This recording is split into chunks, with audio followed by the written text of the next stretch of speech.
Hello, everybody. Welcome, welcome. Tanishi, Wyatt, Geishik Kapiniskis, Hola, Bojo. Thank you so much for joining us. If I haven't said hello in a way that feels appropriate to you, feel free to share in the chat with us because that will be our easiest way to communicate with each other and say hello in there for us. Hi, thanks so much for joining us. As we dive into our workshop, we are in webinar mode. There was nearly 400 people waiting to come in. Thank you for your patience. And nearly 2,000 people signed up to be here live. Not all come live, but to be here with us learning about climate and sustainability resources, which is just fantastic. But that means that we can't really fit you all in a workshop with all your faces and things. So while we can't see your smiling faces, we are so grateful you're here and somebody has found the reaction button. Yes, bottom of your screen, you'll find a few. And if you click on a heart or a clap or a laughing face, we'll see it come up the screen and we'll let you know you're here with us interacting. You can't unmute, unfortunately, but you can ask questions in the Q&A box. It's at the bottom of your screen. And if it disappears, it's because Julie, my wonderful co-host, is taking them, popping them into a different document we have, and we'll ask as many questions as we can to our fantastic panel, who I'll introduce as they each take their 10 minutes on the floor to share with you. We've got a lot to fit in, so I'm going to dive in and get going, but we're really, really grateful that you're all here with us. These are our outdoor learning winter virtual workshops. It is the 4th of February, and we are talking about climate and sustainability, outdoor learning, games and resources. Bit of a mouthful, but always fun, and we're going to dive in. I've cut off the dog in the picture. You can just see his tail at the bottom, but I just wanted to acknowledge where I'm joining you from today. I'm on the weather what the Inselchin, in the Inselchin language, the language of the Sinixt, called the Swift River, Sinhuinhuitqua. And Sinhuinhuitqua runs right past my window and intersects with a couple of other rivers that are travelled and cared for and lived and hunted and fished by the Secwepemc, the Syilx, and the Ktunaxa First Nations as well. And it's been a blustery, windy day today and very, very cold. But we have seen the sunshine. We don't often get that much sunshine here during the winter. And so in the spirit of the knowledge that's been shared with me, it has been a time for rest and recuperation. And I hope that everyone here is getting some chance of that at some point. But I'm really grateful for the land that I get to spend time with every day and learn from. If you are interested, we centre land-based learning and Indigenous knowledge as part of outdoor learning. We do have some fantastic things coming up. We had Dr. Robin Wall-Kimmerer speak on Jan 30th, and the next one in our Medicine of Stories is Richard Van Camp in March 27th. If you haven't heard Richard speak, it is a delight for the senses, all of them. And you can sign up for individually each of these workshops, and they're hosted by the phenomenal Monique Graysmith, who adapted Braiding Sweetgrass for Young Adults by Dr. Robin Wall-Kimmerer amongst 9 other books that she's written. And really just a fantastic way to deepen your understanding and learning. We also have some short courses in the spring, and I know it seems, if it looks like this outside your window, or it's freezing cold, or maybe it's not, maybe you're down south where it's a bit warmer and good for you, that we are looking towards the spring for school gardening. So any ages, one of the ways we can really take control of climate is talking about growing local and growing food ourselves and food security. And the incredible Megan Zenny is going to be taking us on 4 60-minute lessons to learn about school gardening and how you can implement it. And if you're new here and figuring out how to maybe implement some of the things you'll hear about in this wonderful workshop and just going outside in general, there's also a bit of a connection to mental health there, which again, we know when we're teaching climate is can be quite challenging to think about how we can share some of these more challenging topics. Lauren McLean is going to join us about teaching the outdoor classroom with that kind of focus. And my most wonderful co-host, Julie Reeves here. Hello, hello, everybody. So great to see you. I'm very thankful to be joining from Dish with One Spoon, Wampum Belt Covenant land, Between the Lakes Treaty 3 land, land which has been and continues to be stewarded by the Haudenosaunee and Anishinaabe. And something really alive for me right now in terms of gratitude is gratitude for Indigenous language teachers. I'm taking the Anishinaabemowin course that's coming up with Outdoor Learning School and Store. Very excited. And I got my pocket Anishinaabemowin dictionary. So very, very grateful for the opportunity to learn the language of the land that I am on. And Take Me Outside. I am the program manager of Take Me Outside. We're so thrilled to, as always, to partner with the Outdoor Learning School and Store. We're a national nonprofit that support educators in taking their learners outdoors. And we have an upcoming challenge for you that we'd love for you to join us for. That's our winter challenge. It's 2 weeks starting on February 24th to March 7th. It's free to join. There's even discounts to join that you will get access to. Both our store and the Outdoor Learning School and Store, you'll get a discount just for signing up. And we'll send you resources, the challenges to get outside as much as you can with your learners during those 2 weeks.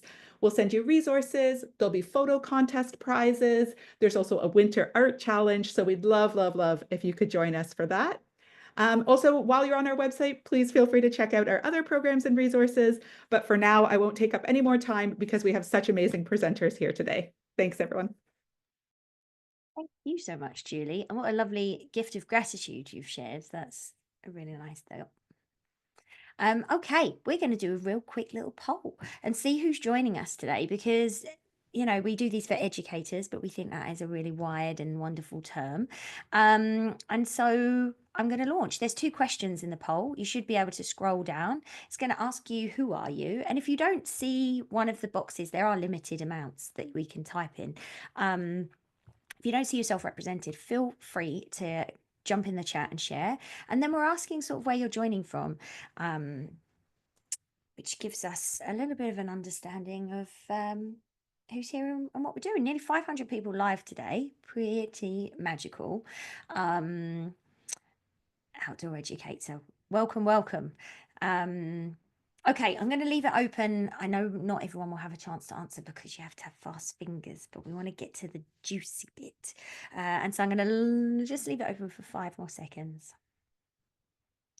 And 3, 2, 1. I'm going to end that poll right there and I'll share the results with you. So we have got early childhood up to grade 12 educators, community or informal. We've got garden educators, museum educators. We've got some admin or support staff. We've got some not strictly educators, but people who are just passionate. And we have got representation from every one of our categories there. So I'd be really interested to know who the person from the rest of the world is. We've had people join from Europe and Asia but every single one of you is welcome. We are so grateful. Just thinking that 500 people, amongst whatever's going on in the world, have shown up after probably a busy day. Maybe you're managing kids or life or lots of other things, and you've turned up to learn about how to educate about climate and sustainability. And thank you for that. The work we're doing is important, and each and every one of you make a difference. So thank you so much for being here. If you haven't visited our partner page, I just want to share with you, we've got nearly 100 outdoor learning partners. If you're looking for resources, lots of them free, funding, support, connection in your community or region, please have a look at our website because we promise you will find a friend there. And we're so grateful for each of our partners for working with us. Collaboration, not competition, is how we're trying to run this social enterprise and charitable nonprofit. And we feel like it's doing just wonderfully. Thanks for the hearts for that. Woohoo! Okay, so it's climate and sustainability education. We're using games and resources. It's going to be very fantastic. I'm going to stop my sharing and invite the quite wonderful Ian Shanahan to the stage to kick us off this evening. Now, I am very grateful to know Ian not just as an expert in this field, but as a friend, as a colleague. Outdoor and environmental learning isn't just what you do, it's who you are. It's the way that you move through the world. And you know, to receive one of your nature drawings is a gift that I hope more people in the world can have access to. But you were the general editor of Green Teacher magazine for years and years, and you're the host of our podcast, Earthy Chats, and the new one, Talking with Green Teachers, that's being updated into the Take Me Outside team. You had 13 seasons with Ontario Parks and concurrently became an Ontario certified teacher. You do amazing special projects with us at the Outdoor Learning School and Store, and off the corner of your desk work as a voice actor, nature artist, writer, editor, environmental consultant, and nature guide. This person has done so much from my knowledge about climate and environment, and is one of the most incredible humans I know. Sorry, I'm waxing a bit lyrical, aren't I? Goodness. I'll pass it over. Sorry. Well, thank you so much, Jade. And it is great to share a microphone with you with the Earthy Chats podcast. And we have a new episode coming up very soon. It's our first fireside chat episode. And I even got authentic fire sounds for the background. So, like, this is the big time. So, yes, I got my start in environmental education as a naturalist, very much a generalist. And that's sort of the approach that I take to climate change and environmental education. I'm not really an expert in any one area in the way that, some naturalists or biologists might be a specialist on one species, black bears. I'm not that guy. I'm into everything. And I'm the same when it comes to climate change and sustainability. And this has been a big part of the work that I've been doing the last 5 or so years. And I'm just really thrilled to have the opportunity to share with you in our short time together today. So I will share my screen and we will jump right into it. I don't have any audio or video with my PowerPoint, which always simplifies things. Everybody always prefers it that way, and it's easier with Zoom. So I've titled this short excerpt that I'm presenting this evening as All Hands Climate Change Ed. And can everybody see that okay? We see you in presenter mode, so we do see the sort of. Oh, you're seeing the full. Oh, so it's showing presenter mode. We're That's seeing okay. what's coming. We're back getting to the- excited for it. But that one might show That's us that, okay. yeah, that's Is this looking a perfect. little less presenter mode-ish? That's perfect. I'm Thanks, just Ian. making up words and syllables now. Oh, look at all these thumbs up floating. This is fabulous. It's like I'm underwater, but it's thumbs instead of bubbles. So I've titled this section All Hands Climate Change Education, and you'll see why the tent is being used as a bit of symbolism. So hold tight for that. So I came across this quotation from Jonathan Foley. He is currently the head of Project Drawdown, an outfit based in California. If you are not familiar with them, this is a really, really good place to start for looking at climate solutions. They have ranked 100 different climate solutions. These are very real. The vast majority of them are happening right now, and many of them have progressed beyond anyone's wildest imagination since the original book Drawdown was published 8 years ago in 2017. So I highly recommend checking out Drawdown. It's just drawdown.org. And you can see in the quote here, this is from a blog post that Jonathan Foley put out just within the last couple weeks. I subscribe to their newsletter, so I do get their updates.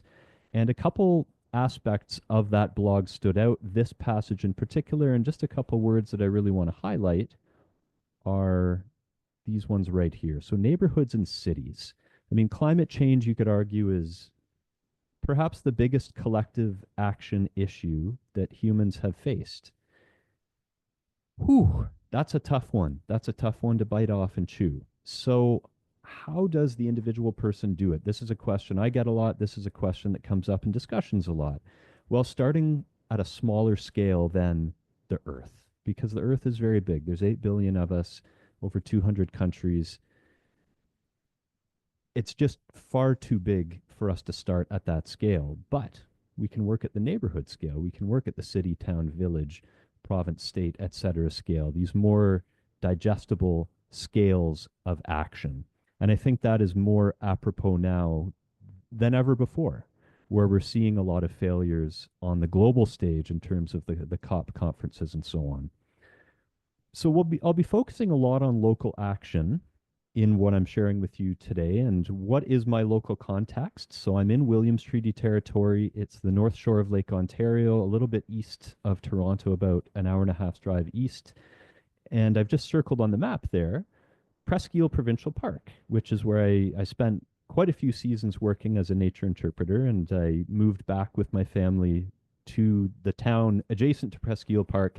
So I still go very frequently. And really the crown jewel of Presqu'île is the Marsh Boardwalk. And I see a heart float up, perhaps a few Southern Ontario folks who have walked this boardwalk. So the marsh at Presqu'île Park is I had this memorized as an interpreter, the largest coastal protected freshwater marsh on the north shore of Lake Ontario. There, I got it. So it's a pretty big deal. And it has this beautiful boardwalk that winds through it. It's about 1.2 kilometers, so a nice, easy walk. And in 2017 and 2019, they were very high water years, and the boardwalk was flooded and fell into disrepair. So a huge amount of fundraising was required to happen. And I always like to talk about this project because it is one of the biggest sources of community pride in my town of Brighton. We needed to essentially rebuild this jewel in our town, and everybody really banded together and did it. And what I think was one of the main reasons for the success is that this project spoke to people in many different ways. Yes, there were absolutely many people who championed this project and contributed to it because they believe in outdoor and environmental education. Having this boardwalk where people can directly interact with the marsh and the creatures in it, the frogs and the fish and so on, that was really important to people. And really the movers and the shakers who got this fundraising project started were doing it mostly because of environmental education. But again, why I think this was very successful was because it attracted people who were also interested in manual labor. So people were going out in large groups with their chest waders on as volunteers in the winter to start putting the footing in so that they could do most of their building in the spring and summer. People enjoyed the engineering challenge. You can see in the sort of background of that image, there's a viewing tower. And it honestly, we don't have earthquakes really in this area, but if there were any, that is where I would probably go to first because it ain't going nowhere. So a lot of people enjoy the engineering challenge, just the camaraderie of it, getting so many people together and working toward a common goal. Some people enjoyed the fundraising, the financial side of it. You know, how can we reach our targets? What are some strategies for reaching the targets? We had accountants get involved in this project.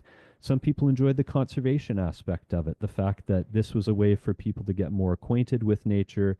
And as we hear about again and again, that we value is that we protect. There were people interested in economic development. I mean, this is a big part of the tourist aspect of my community. It brings a lot of people in from all over the world, frankly, and they all stay at the hotels, they camp in the park, they go to the restaurants, they go to the corner store, they go to the coffee shop. So that was a big priority for a lot of people. And of course, health and wellness. Jade touched on this.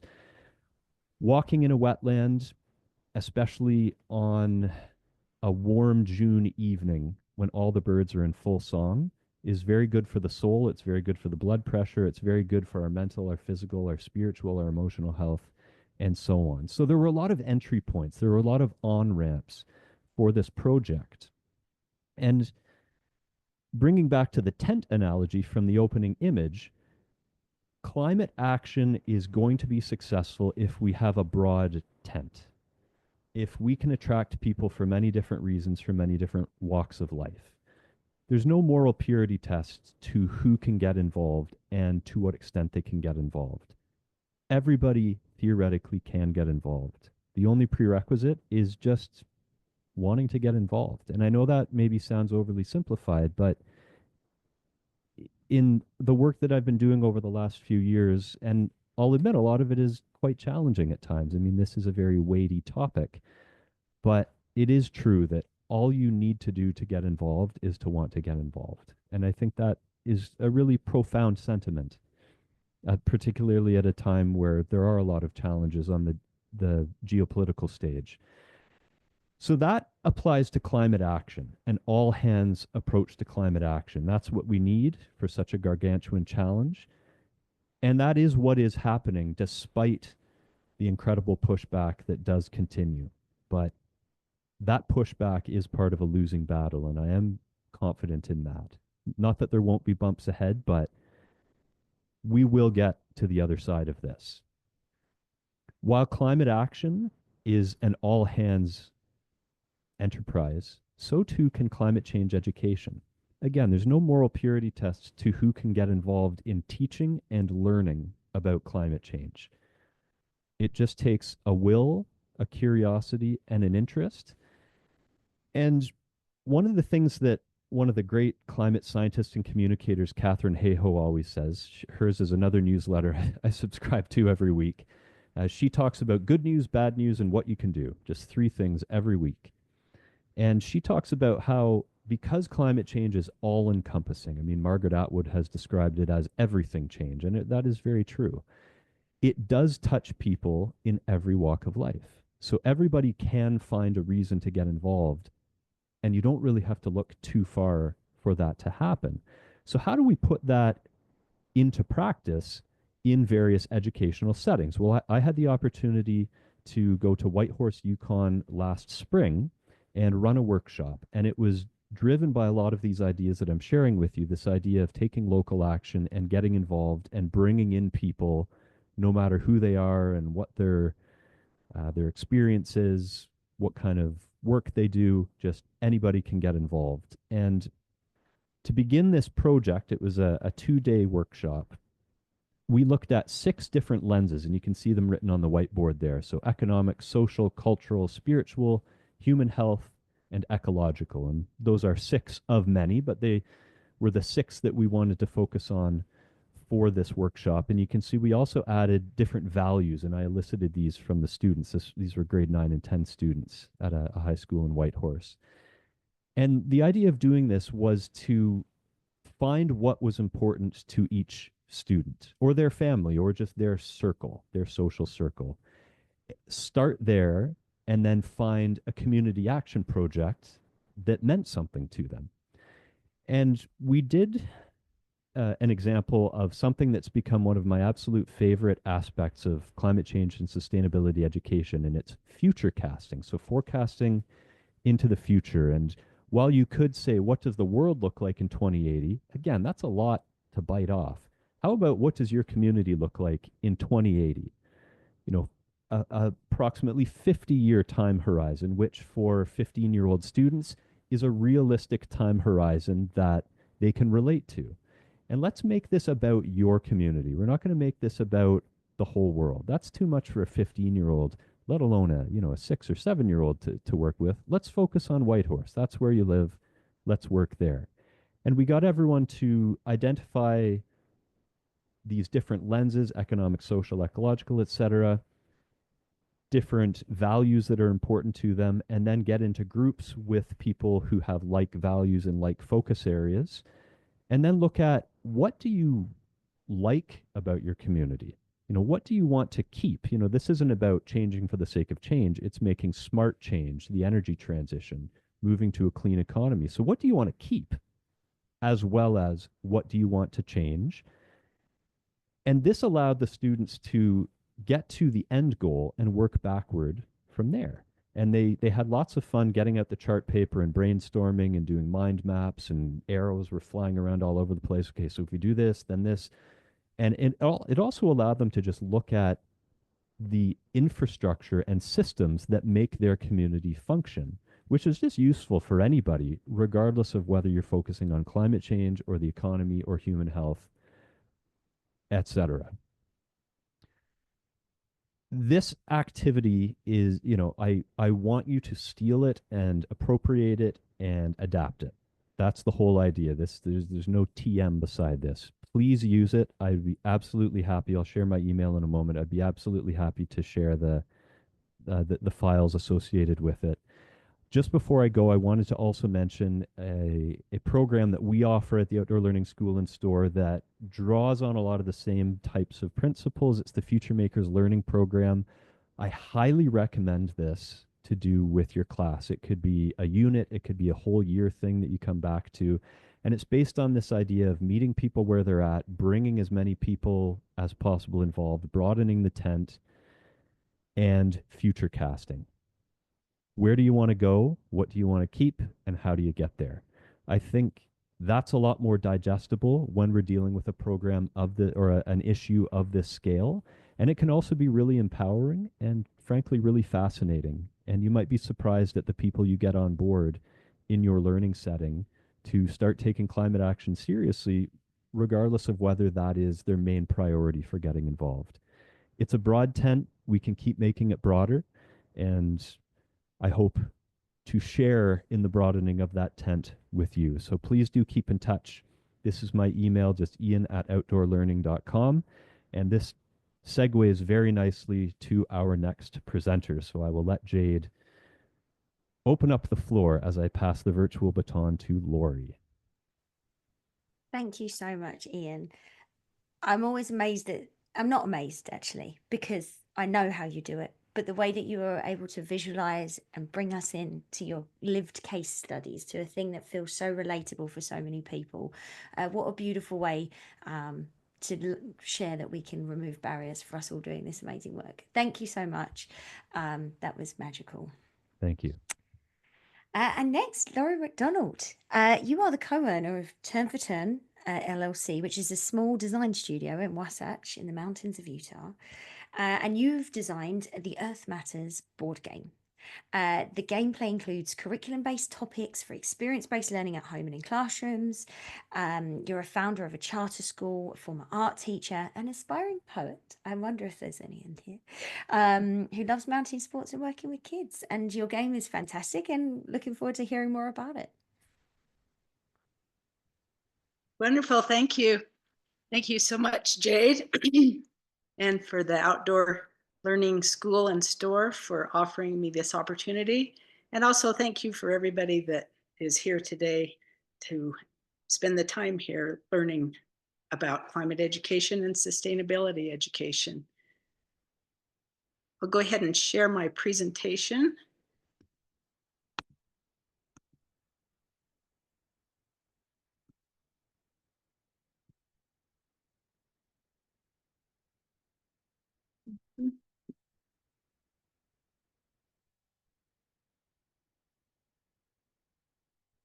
Looking how to make it full screen here. There's that play button, middle, top left. There we go. Okay. So I grew up in Utah in near the Wasatch Mountains, which has a wonderful indigenous history, Shoshone, Goshute, Paiute, and Ute tribes. And I had so much opportunity to be outside and to learn to love the natural world, and that's become who I am, and it's my character. And so when my daughter was 5 years old, I studied elementary education, and I worked with some other parents to be one of the founding members of Soldier Hollow Charter School. And the school is a place-based philosophy with also incorporating the arts and physical education.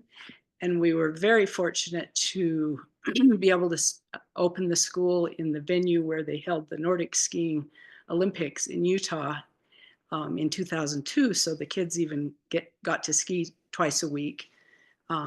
So super hands-on, kids outside all the time.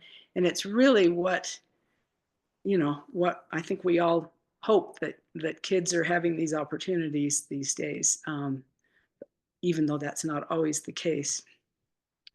So as I was working, climate change just became increasingly apparent how serious it was, and it's one of our most pressing challenges. And I had the desire to create a learning tool to have young children in the sort of formative ages of 3rd to 7th grade learn about climate change in an age-appropriate way. So this is how I feel about why a board game. Kids deserve to learn about climate change in a way that empowers them without increasing anxiety about their future. And oftentimes it's not being taught at home or in schools. So this is the game, and it explores a grid of time and temperature. The artwork was created by, and it's just beautiful, by some artists I met in India who specialize in endangered species illustrations, and they just do beautiful work. But anyway, two to 5 players to play the game. And it takes 50 to 60 minutes to play the game if you're including introduction to climate change, and also if you're including how to play instruction. However, when kids have learned how to play the game, then it takes them maybe 25 to 40 minutes to play, depending on the group. We have found it to be really ideal in 4th and 5th grade classrooms. And it's a nice complement, I think, to Sam's game, Solutions, which I bought, which is really rich with a lot of information for older kids. I would think for 9th to 12th grade is, after playing the game, what I felt would be the appropriate age. But so much information about climate change is just excellent. And also it's a great game for kids or for families with 8 to 12-year-old kids, because then the parents can have conversations with their children about the different issues. So these were my learning objectives when I began creating it: to introduce and support climate change education, to support learning outcomes in science, social studies, language arts, and math, and to provide content with personal relevance to students' lives, and to empower students to learn about environmental issues through discussion. It's a very discussion-based game. The rule book is very simple. It's easy. The game is easy to set up and take down. It's very quick. And even 10, 11-year-olds have read through the rule book and figured out how to play and been playing within a few minutes. So these are the different players in the game. So as a sea turtle, hummingbird, mushroom, redwood tree, or cheetah, your player will move into the future, heating up and cooling down while collecting points.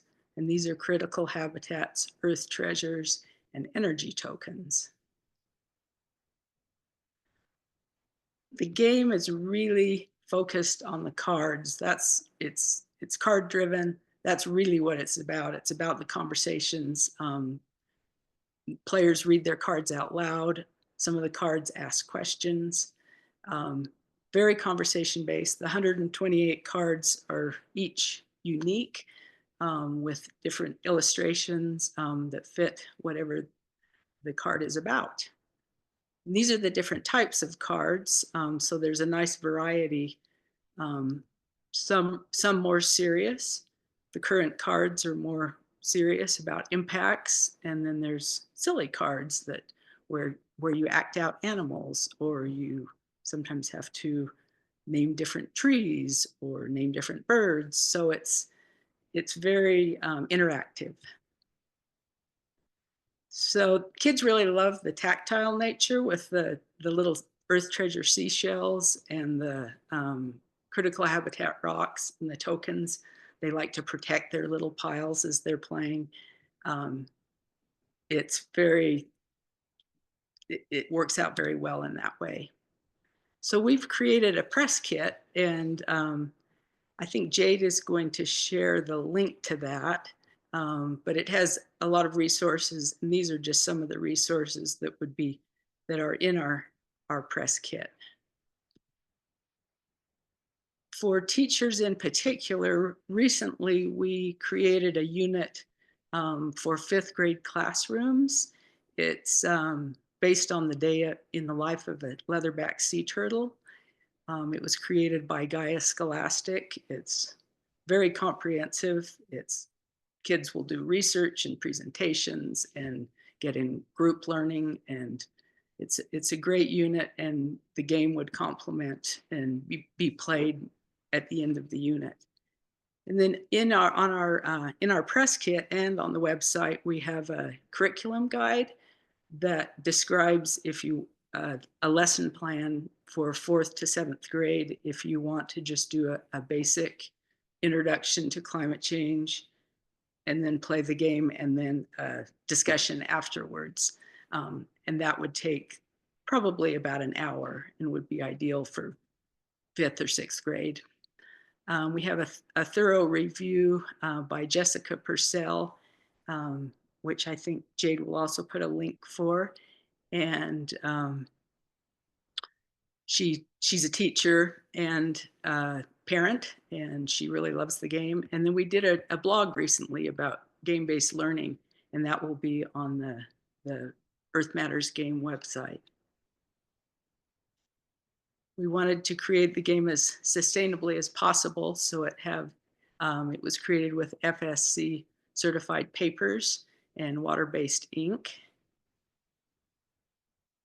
And Christina Kowalk is a climate change specialist and education specialist from Unbounded Associates, and she wrote a very comprehensive review about the game, which is available on our press kit as well. And so this is my last slide, and I just wanted to thank you again for being here. And if you have any questions about the game, feel free to reach out through the website. Be happy to chat with you. We're starting an ambassador program for people that want to help promote the game. The Outdoor Learning Store is a great place to get it as well. And this is a little video clip from Susie Hicks that I will finish up with. So again, thank you for your time. As a climate science educator, I'm always looking for ways to gamify climate action. And that is why I'm to bring Earth Matters into my classroom. Now, beyond how stunningly gorgeous the box is and all of the pieces are, it's also an amazing opportunity for kids to think about how nature is valuable in and of itself. You're also given literal rocks to put on the board. But the coolest thing to me is that when you start the game, you start at different spots on the board, and then it depends on how close you are to being endangered. And so some people are kind of chilling with their species, and some people are very much not chilling, and you got to figure out how to get your species out of the endangered bucket. And throughout the game, you can get eco action cards, you can get event cards, which are like policies being passed, and you also get talk about cards. And so these are cards where you ask the people that you're playing with to talk about some kind of aspect of climate change or biodiversity. For example, this card says, "Did you know where the electricity in your home comes from? Tell us what you think," and then move 2 steps or flip the die. I'm always trying to get my students to think about these things. And putting it in a game where it's fun and they can relate to it really helps them take home the message literally and metaphorically. I am so excited to use this in my classroom when I get back to school in September. Because in order to get comprehensive climate action, you have to have comprehensive climate literacy. And that comes from having fun. So thank you, Earth Matters. It's people like you that make my job as a climate change educator a little bit easier. Amazing. Thank you so much, Laurie. And it is stunningly beautiful. You Thank just you. you don't want to play it, you just want to hold it or leave it out. It's on your table. It's a great conversation piece at home. And people are like, do you have an adult version? But I think anyone can play it, anyone can feel engaged with it. And yeah, we have more wonderful things coming up. So I'll say thank you. And Thank you, Jade. yeah, thank you so much for being here and for creating that. Our next guest is another wonderful human that I've had the privilege of working with for years now, I guess. Maxine Koski. You're a certified teacher. You are the National Education Coordinator for Project Wet Canada, and you have over 37 years, don't look it, of experience teaching students from kindergarten to grade 12. I have had the pleasure of seeing you deliver the most engaging outdoor learning at our conference, the Take Me Outside National Outdoor Learning Conference over years. I have used Project Wet games and physical activities in my own teaching, and your dedication to outdoor and environmental education through Project WET specifically, but more widely, is helping to promote environmental knowledge and stewardship across Canada and the US. I'm very excited that you're here with us. I'm very grateful, and I'll pass it over to you. Thank you, Jade. First, I want to recognize that I am a non-Indigenous person living on Treaty 4 territory. I live in Regina, Saskatchewan.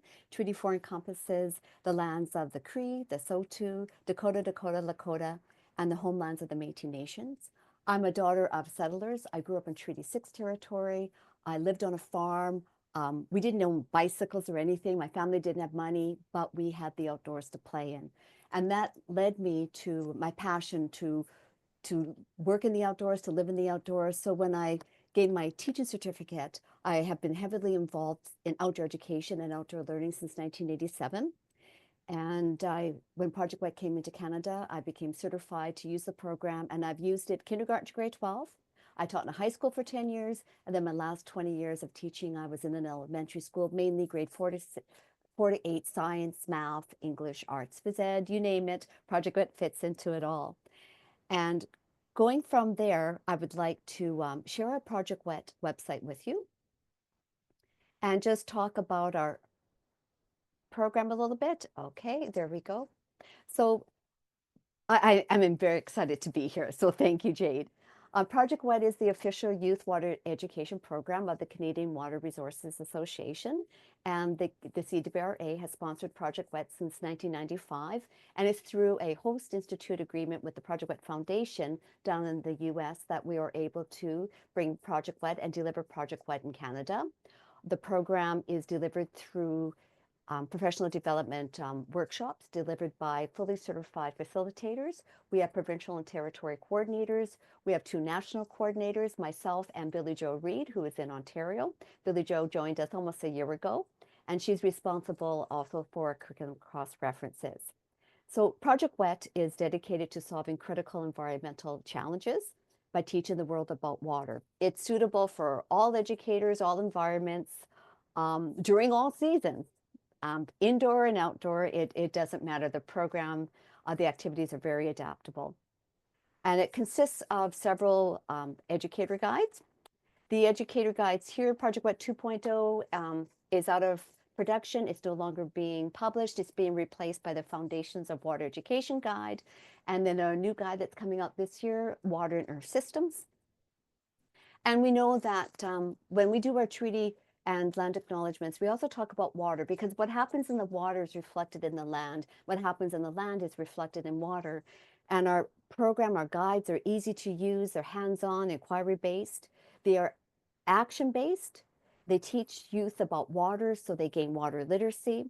They learn how to be responsible environment stewards.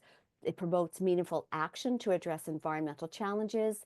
We talk about climate change. All our activities can be related to climate change, social justice, inequities, and sustainability. And it takes some of the fear out of climate change, because students are they're encouraged to take local and individual actions. Even a kindergarten child can help clean up a school ground to prevent the plastics and the garbage from getting into the water system and ending up in our oceans. So the first guide, the Foundations Guide, it has 12 activities, K to 12. In Canada, we have our Projet WET Montjolin, which has 21 French activities. We do offer the certification program. We do have a few French facilitators across the country, and sometimes we can offer it in English to our Francophone and our bilingual teachers. And this particular guide is through a sponsorship, we can offer some of those workshops at no charge. We have our early years, our Getting Little Feet Wet guide that has 16 activities for basically 3 to 8-year-olds. We focus mainly on kindergarten to grade 2 because our contribution agreements don't support training for people who are educators of the younger ones. And then we have our grade 6 to 12 Climate, Water, and Resilience guide that is full of 11 incredible activities. We're able to do a Canadian supplement that shows all of the Canadian websites to replace the US ones. Many of the websites are universal. We also have been given the permission to do Canadian student copy pages. So once you receive certification, And all our programs are through professional development certification. Then we are able to provide you with the guide, provide you with the Canadian supplements, show you some other free resources that are available on the Project Wet Foundation website. And we go from there. We offer virtual workshops, and we are very pleased to announce that we are offering 6 virtual workshops through the month of February, 2 for the foundation guide, 2 for the getting little feet wet, and 2 for the climate, water, and resilience. And it's a special note that we are not charging full price for these virtual workshops. The workshops are supplemented by the CWRA and by our 2 contribution grant agreements, our funding sponsors, the Environment and Climate Change Canada, ECCC, and the Canadian Meteorological and Oceanographic Society, CMOS. So it's through those 2 grants we're able to offer them at a reduced rate for regular teachers, a further reduced rate for university students in education, so pre-service teachers, and at no charge to our remote northern educators, our Indigenous educators, our Black educators, and our person of color educators through our contribution grants agreement. If you are interested in taking any one of these workshops, and you only have to take one, they're 2 hours long, the registration form is here. You complete the registration form. I then send you an email with a link to a Memby payment page. If you are identify and you qualify for a free workshop, we still ask you to fill out the payment form, and you can click your how you identify, and then we use that to help us with all of our tracking and for the workshops themselves. If you are interested in in-person workshop on our map of Canada, further down on our landing page, if you click on your province or territory, you will find your coordinator. Sometimes you'll find my name or Billy Joe Reed's name, and we help coordinate them nationally. For example, in BC, it's the Habitat Conservation Trust Foundation, and Carrie Morton is your person. In the Yukon Territory, it's Ryan Benson. He's with the Department of Environment. Ryan also provides his phone number there. Or you can contact myself or Billy Joe Reed. Our information's here, and it's at the top of the page as well. One of the highlights that we are so proud of at Project Wet Canada is that we also have curriculum cross-references for most of our provinces and territories. If your province or territory is not here, we are still working on them. Billy Joe, which was contracted last year, that's one of her main assignments. She has graciously developed a beautiful template. She's updating and renewing as curriculums come out. And if I just show you, see the Ontario curriculum cross-references, for example. The 2.0 is still there, even though that is no longer available, but we have people who are trained, so we leave the cross-reference there. The Getting Little Feet Wet reference, the Climate, Water, Resilience, the grade 6 to 12, and Foundations of Water Education. It's of special note that all of our activities can be locally adapted for local knowledge, land-based knowledge, Indigenous knowledge, knowledge of other people group, and they're all action-oriented, so students are able to take action. But it's just to show you here what a guide would look like. The Climate, Water, Resilience Ontario 1, grade 6, biodiversity. Billy Joe lists the expectations or the indicators, outcomes, depending on what your province or territory calls them, and then the Project Wet activities. Okay, I'm going to do a new share here, folks, because I want to show you some of our activities in action. And I hope that worked. Yes, do you see my main landing page? Okay, so what you see here is one of the activity that is found in Getting Little Feet Wet and in the foundations, and will also be in the Water and Earth Systems, a new guide coming out. This one's called Blue Planet. And you look at the percentage of land versus water and the earth. This is the introduction to the activity. These are some adaptations from the Getting Little Feet Wet. I'll go back to the first slide here. This is a group of grade 8 French immersion students who are being trained. We did all these activities with them to help meet their curriculum indicators and outcomes for their Earth and Water Systems unit.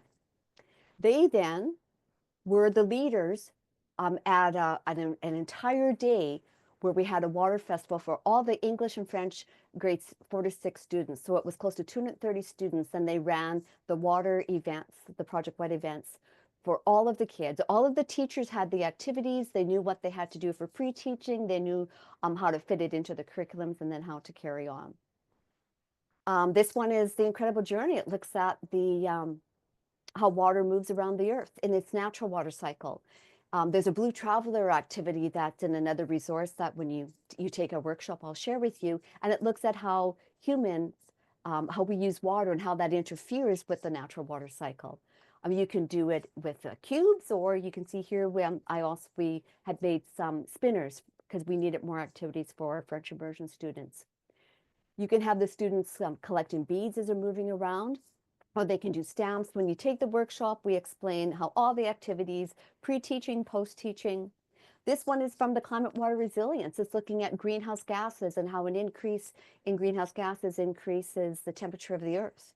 And it looks at different scenarios moving through different years. This one looks at what if we develop along water systems, waterways, lakefront or riverfront. What type of point and non-point pollutions are we putting in there? How does that affect the people who use the water? How does that affect the first people here who had access to the water? Do they still have access? And looking at equity. And then this here one looks at macroinvertebrates. There's an interactive tag game. You look at macroinvertebrates who are tolerant. They can handle increase in temperature, decrease in oxygen, and those that are intolerant. And you can tell the quality of your water based on that. And you know that Indigenous people have done this for centuries upon centuries, and science is finally catching up. You can take them to the water source. You can bring the water source to them. Another activity is looking at where our water comes from. This one's called the long haul or source to tap, depending on. And this activity, students can see it's really hard to get all of the water from the source and then to your home. And then what do you do? How can you decrease your water consumption? And the last one, looking at cohesion adhesion, an interactive challenge, and SynchroFloat. I'm going to stop sharing there. So if you're interested, take one of our workshops, and Billy Joe and I are presenting Combination Foundations of Water Education and Water and Earth Systems at the Outdoor Learning Conference in Banff. Hope to see you there. Thank you, Maxine. Oh my You're goodness, welcome. we're packing in a lot. We're packing in a lot. Amazing resources. The workshops are fantastic if you want to take one yourself to learn from one of the facilitators. The activity books themselves are just so well described, and use materials that you would have around. And so if you want to just go and learn from it and do it yourself, that's an option too. But people are asking, we're going to share the links again in the follow-up email of where you can find your facilitators, where you can find these resources. So don't worry, everything will be shared with everyone. Fantastic. Thank you, Maxine. And I can attest to the fun. These activities are so fun. I've never had a child, kindergarten to 12, come out of one of my project wets and say, oh, wouldn't want to do that again. Okay, and last but not least, look, I know that we're a little tight for time today. If you can stick around, we will have a very brief Q&A at the end on the hour, or just after, and a couple of prizes to give away. So please stick around if you can. If not, we understand, and you can watch the recording later. But next up, to close us off, last but most certainly not least, is Sam Levac-Levay. And we were talking about the Earth Matters board game, and someone was asking, and she mentioned your book, and Ian was talking about Project Drawdown, which I believe is central in you designing and creating this game. So I'll hand it over to you, and thank you so much for being here to share about Solutions, the board game. Sure. Thanks so much, Jade. And Lori, it's really lovely seeing your game as well. And Ian, it's great to see you. So Ian actually helped develop the educators resources for the board game, which was tremendous. So thanks for that, Ian. So I will share my screen with you all. Share the screen over here.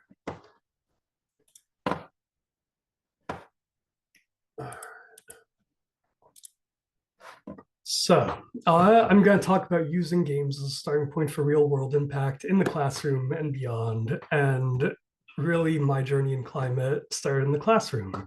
And it started in grade 4, where our teacher has come into class one day and we had one of these old-fashioned clocks on the wall.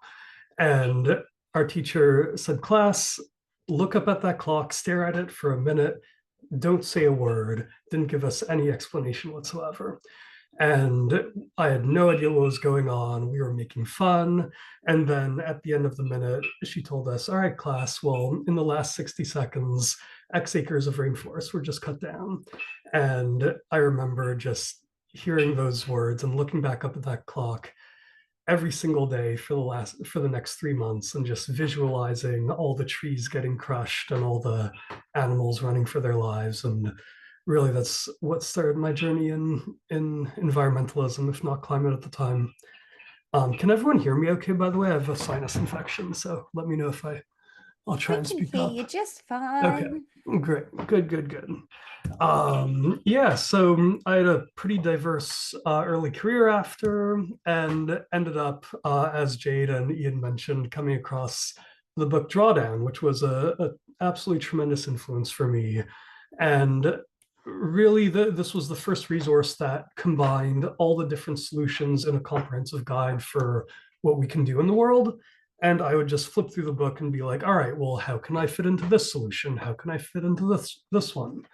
And I ended up going out to the first Drawdown conference in 2019, had an amazing time, and we had an unconference after where we could propose how we could bring these solutions out into the real world. And really, that's where the genesis of the game started. And so here's a quick video of the game in action to give you a sense of things. And really, you're about to watch players try and prioritize climate solutions and keep temperatures down while having some fun with it.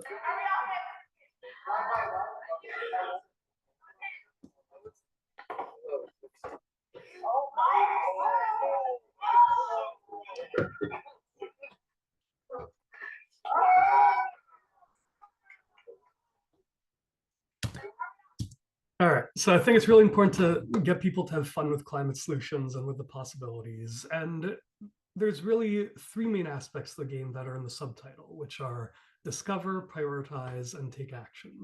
And I'll go quickly through 3 of those. So discover, really, I mean, there's so many amazing climate solutions out there. And what comes to mind when most people think about solutions are maybe solar panels or electric cars. But I really want to show that there's so many other solutions that many people haven't heard of, and that may be really shockingly impactful. For prioritization, really, I mean, getting players to think critically and engage meaningfully with these solutions. And so there's a really popular game called Terraforming Mars that I really love, and it has all these tremendously creative cards. You can see here the electrocatapult or Arctic algae. But the thing with this game is when you play the game, none of the magic of the cards actually matters. All that matters is that this card says 17 this, -1 this. And so you actually lose the magic of the cards in the game. And so for me, the most important thing is, if you're going to play one of these magical climate solutions, I want you to deeply engage with it and have it really impact the gameplay. And really the intention here was have the game be as realistic as possible. For me, that meant, for example, trying to match up luck in real life to luck in the game. I want players to feel intense, like they're always under some form of pressure because climate change is serious, but also hopeful and empowered, and as if just maybe if they act as a team, they can overcome things. And finally, take action. So here you can see the back of a solution card, and you can see there's a QR code in the top right. And if you scan that QR code, you go to a page like this where you can learn more and dive into a lot of the research behind the solution. And the idea is that you can also take action, and I'll give you an example of that. And when most people think about taking climate action, there's really 2 things people think of. One, there's the tiny personal actions, which feel good to do, but also clearly aren't to the scale of the problem that we're inundated with every day. And then on the other side, there's the giant actions that only corporates and governments can take and are really out of reach for most people. And what I really want to show here was, I think there's a huge sphere of action in between, where a single person or a group of people can have action way beyond just themselves. And so I'm going to give you a last little clip showing that in action in a school in Palm Beach, Florida, I think grade 5. Meanwhile, at Luzerian Academy, The sixth graders are carefully weighing the wasted food after the daily lunch break to see if they can reach a 30% reduction over the next 3 weeks. The school was even so inspired by the students presenting to administration their idea and why they want to do it and why it's important that the leadership decided to bring back a garden. The game inspired the students, who then inspired the administration to make a bigger impact right here at school. And it helped inspire the next generation to act on behalf of our planet. It's really important. All right, so I'll leave you with a quote from the World Economic Forum that says, if parents and educational systems leverage learning through play, we could all be more prepared for the future. So thank you very much. Thank you so much, Sam. So efficient. You could tell your background is in engineering and creating things. That was highly, highly effective. And I've played the game. I've played the game with friends, particularly for people maybe who are in this world and have this, have a bit of an awareness, have the knowledge. I've got some friends who didn't come from that background and who, get lots of information from different media sources and all sorts going on. And really, your game enabled me to give them some evidence in a way that did not feel like, here, read these 27 papers or read the full IPCC climate report, all these things, right? And just have people feel like it related to their world and related to them. And so I'm really grateful that you've created this. Everybody that we know is using it has gotten something out of it. And so it's really fantastic. And the link is in the chat if folks want to dive in. A couple of people always ask, any chance you can translate into French at some point, or is there? Yeah, there is a French version, actually. Unfortunately, so you can, it's very expensive. So I had a volunteer translate it into French, and they are printed one-off copies. So every order, it's a new custom game that's printed. So I think it's more on the order of like $70 rather than like 35 USD, something like that. But it is possible. I think it's on my website. If not, I can send a follow-up link that you can share with people who are interested in a French version. Would love that for the follow-up email. And I might ask all of our panelists to come back on with their screens and just join us for just a couple of minutes. I know we're 5 minutes behind schedule, but maybe I have one question for each of you. And then we'll do a real quick prize giving and we'll go. But yes, that's interesting. Get your school administrator or organization to front the cash for that one, I reckon. It's worth it. Okay, just a couple of questions that came through and that were interested. Ian, right from the beginning, you talked about a newsletter that you're signed up for and that you were inspired by. I wondered if you could say that again so folks could. And is there anything else that you're listening to, watching or reading that's really inspiring you? Because I always come to you for book recommendations. Oh, this is a very dangerous question because oh yeah, sorry, you've got 1 minute. I have 1 minute. Okay, so for the person who asked this question or anybody who would like the answer, please do email me. Again, I'll just put my email in the chat. I did also just add to the chat Project Drawdown and Katharine Hayhoe. Katharine Hayhoe, climate scientist and communicator. Just Google that. You'll get to her website and you can subscribe to the free newsletter once per week. Same with Drawdown, Project Drawdown. It's drawdown.org.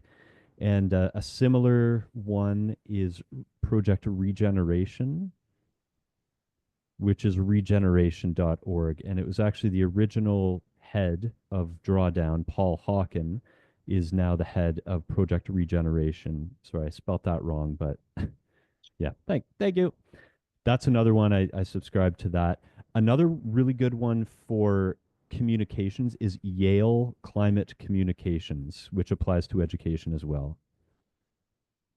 I think that's my minute. But yeah, send me an email. I can talk about a lot more. Wealth of information. Thank you so much. Laurie, same question for you about French. Any chance you've considered? I've not considered that. However, there is a great suggestion there I just created the game with Fahrenheit, using Fahrenheit. But if I had little stickers that could go over the Fahrenheit and becomes centigrade, it would be more applicable in Canada and many other places where it actually makes more sense. So yeah. Beautiful. Watch this space. Updates en route. Thank you so much. Yeah. Maxine, someone was asking, because you talked about there was some funding supporting in Canada. Is there anything in the US as well? You answered the question about people finding a facilitator, right? Wherever you are, there will be someone. Okay. But is there support both north and south of the 49th parallel? In the United States, I know Julia Beck, our main contact, the main coordinator there. They have it's called a 360, I believe, grant that is good maybe until the end of March. So they have some grants. If you go to the Project WET Foundation website, you will find out where we are. That's where you'll find their workshops that they have available. And you can always send them an email and they can let you know who, they have different regional coordinators, and they have facilitators in all of their states, including Alaska, Hawaii. So yes. And our workshops, I forgot to mention, are just for Canadian educators. We don't have funding to support educators from other countries. But there are the booklets where you can work through the activities solo. And again, they're very well written. So that's fantastic. Thank you for elucidating. And Sam, you talked lastly about educator resources attached to the game. And I'm just wondering about how, as we move forward, if these educators are going to order the game and they're going to move forward, how you see it best implemented in classrooms. Is it a science thing? Is it a math thing? Is it a English thing? What, where does it fit? Yeah, it's a great question. I think it really depends on the teacher and the angle they want to go with it. I think certainly science works well, but I think it could also, you could argue for it in history. You could argue for it from a bunch of different angles. I think, yeah, any teacher. And it's wants math to. because you're calculating your score, right, on your Sure. on the way. Yeah, I was leading you in to say all of them, yes. Everybody. And Maxine, have you got a point? Yes. As a retired teacher, I could see it in every single subject. I could see it in all of these grade levels, and I was just like, oh my goodness, I need one of these. So Sam, thank you. I think to me, the really important thing is that can be really, there are a lot of teachers who want to teach more about climate, and a lot of that, it's always easiest to teach about climate science, which is incredibly important, but can also be really depressing. And it's really helpful to have something to just talk about all these incredible magical solutions and give a way to talk to kids about climate through the lens of hope as well. It's a really beautiful place to finish, with hope. And when I work with people like all of you on this screen, I do feel hope. I feel that balloon in my chest lifting and growing, and know that there are people doing great work, that there are people, and especially in the chat as well, you have been so engaged. There's been so many great suggestions and community building and people offering each other support. And I just see all of the work we're doing making an impact. And so I'm really, really grateful. Panelists, feel free to go about your business. I know that you've stayed late for us, and I'm really, really grateful. Ian, Maxine, Sam, Laurie, you're phenomenal, and thank you so much for being here. Everyone, you'll get a follow-up email. Every link we've shared will go into that follow-up email. There will be a link to the recording and to your certificate of attendance. So look out for that in your inbox. It might be in your spam or socials. It will be there by 12 p.m. Pacific. So please have a look. If you're still here with us, I'm going to choose 4 fantastic winners. And we're going to give you a $25 gift card, 2 to the Outdoor Learning School store and 2 to the Take Me Outside store. And so you could put that together to buy one of the resources or the games. So I'm just going to do a straight rando selection. Justina Ragoza. Justina Ragoza, you are our first winner. Don't have to send us your email. We've got your registration, and we'll send you a message. So congratulations. Next person is Alex Basinger. Alex Basinger, you are our second winner. You're going to get a $25 gift card to the Outdoor Learning Store. And now for our Take Me Outside friends, I've got Zainab Abukar. Hope I pronounced that okay. Sorry, I don't. Zainab Abukar, you are our third winner, and our final winner is Miss Danica. Miss Danica, we will find you, your full name and email. And we are really, really grateful that you've joined us. Julie, thank you so much for working so hard behind the scenes. Thank you, everybody. Wow, I feel so inspired. My heart's so full. All these incredible resources. Thanks We to really, all really appreciate it. everyone. Oh, look at all this. All the Snaps for love, everyone. all the parties. Good evening. Goodbye. Bye, everyone.